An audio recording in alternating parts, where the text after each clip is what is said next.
Conozca a fondo uno de los tesoros patrimoniales que resguarda la historia del país, la Hemeroteca Nacional Clemente Marroquín Rojas, donde nos vamos a sumergir en sus paredes para descubrir su riqueza a pesar de su situación entre logros y necesidades. Este jueves 25 de julio a las 8:30 de la noche y su repetición el sábado 27 a las 7:30 de la noche, como siempre por Guatevisión.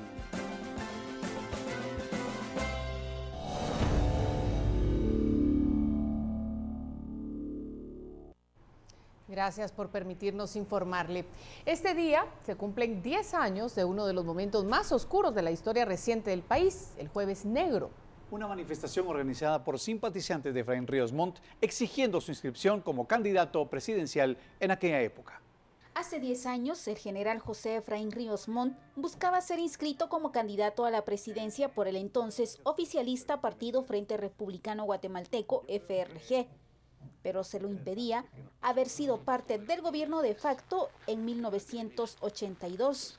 El militar acudió a los órganos de justicia guatemalteca para su inscripción, pero también a la fuerza. El 24 de julio de 2003, el FRG se hizo ver con la movilización de centenares de sus simpatizantes a la capital desde diferentes departamentos del país, en una demostración de fuerza y del poder de convocatoria de sus votantes en respaldo a su candidatura presidencial.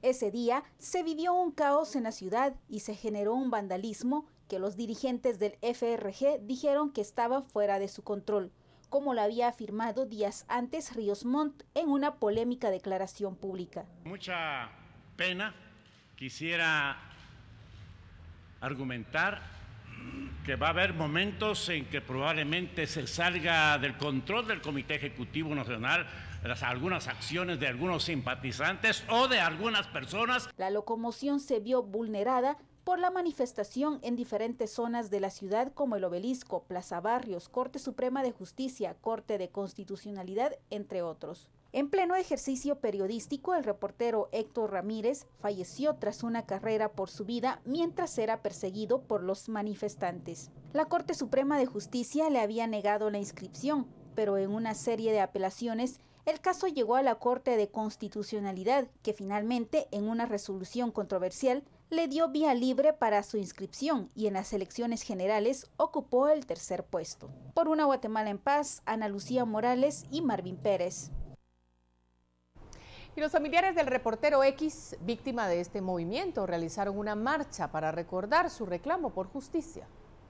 Con una marcha periodística, amigos y familiares recordaron la memoria de Héctor Ramírez, el reportero X, quien falleció el Jueves Negro en una persecución por simpatizantes del Frente Republicano Guatemalteco. Fue una batalla legal que terminó con la muerte de mi papá, el reportero X. Neri Rodenas, de la Organización de Derechos Humanos del Arzobispado, ODA, recuerda ese día. Hace 10 años vivimos momentos de mucha angustia que ofendió al pueblo de Guatemala, ese tipo de actitudes en las cuales se nos trataron de coartar muchas libertades. Los hijos de Ramírez recorrieron los lugares por donde hace una década se concentraron los simpatizantes del FRG. La llamada caminata contra la impunidad culminó frente a la Corte de Constitucionalidad y pretende no dejar en el olvido el hecho. La gente no ha tomado una conciencia, quizás posiblemente porque el propio sistema no ha permitido el hecho de que se puedan recordar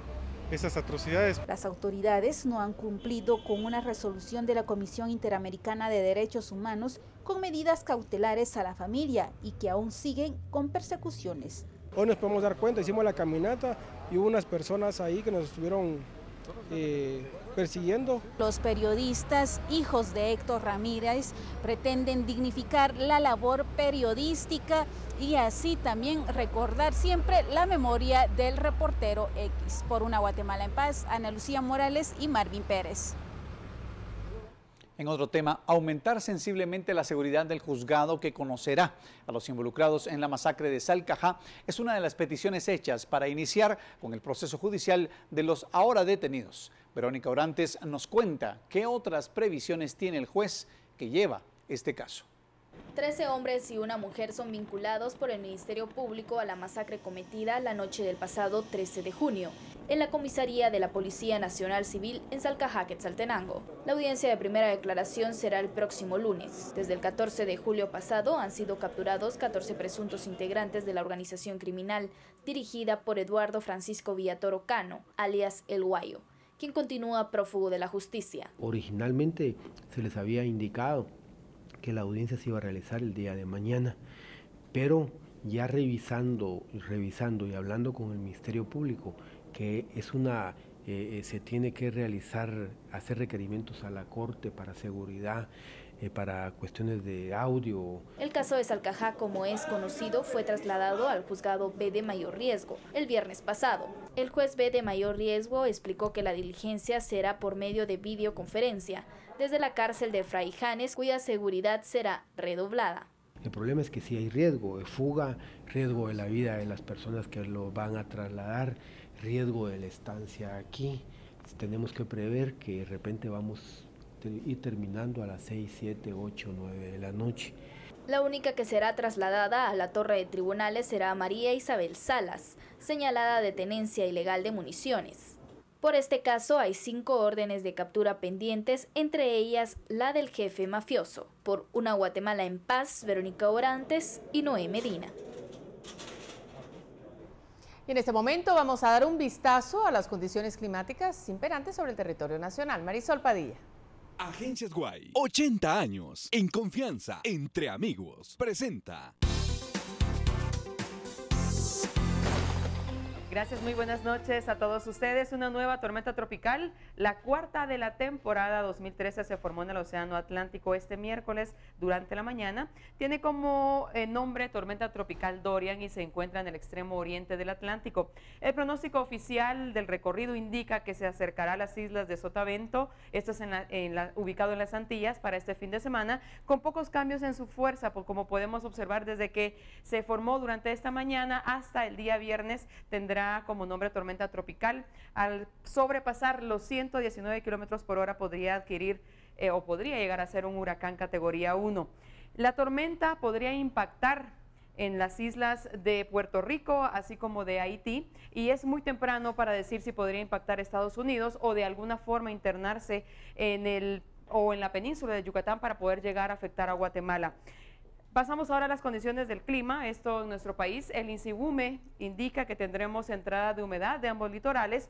Gozaremos de un ambiente bastante cálido con lluvia y actividad eléctrica, especialmente en horas de la tarde y parte de la noche. Durante la mañana se pronostican importantes periodos de sol y durante la tarde se generaliza la lluvia en todo el territorio nacional, y estas lluvias podrían prolongarse a las primeras horas de la noche en la ciudad de Guatemala, así como en el departamento de Izabal, los departamentos situados en el oriente y toda la costa sur. Las temperaturas máximas y mínimas para mañana jueves: bastante calor al mediodía, sobre todo en la meseta central y occidental, entre los 23 y 25 grados centígrados, y durante la noche tenemos una recuperación de temperatura: Totonicapán con 9 grados y Quetzaltenango con 10.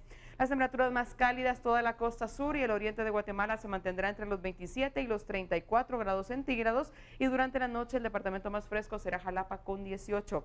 La costa de Jutiapa calurosa con una máxima de 33, Petén podría subir a los 32 grados, Las Verapaces entre los 26 y los 28, y el departamento de Izabal se mantendrá entre los 22 y 31 grados. Y de mañana jueves al día sábado en la ciudad de Guatemala tendremos cielos parcialmente nublados con posibilidad de lluvias y tormentas eléctricas hacia el final de la tarde o comienzo de la noche. Esto es todo en su informe del clima, amigo televidente, que tenga muy buena noche. Agencias Guay, 80 años, en confianza, entre amigos, presentó.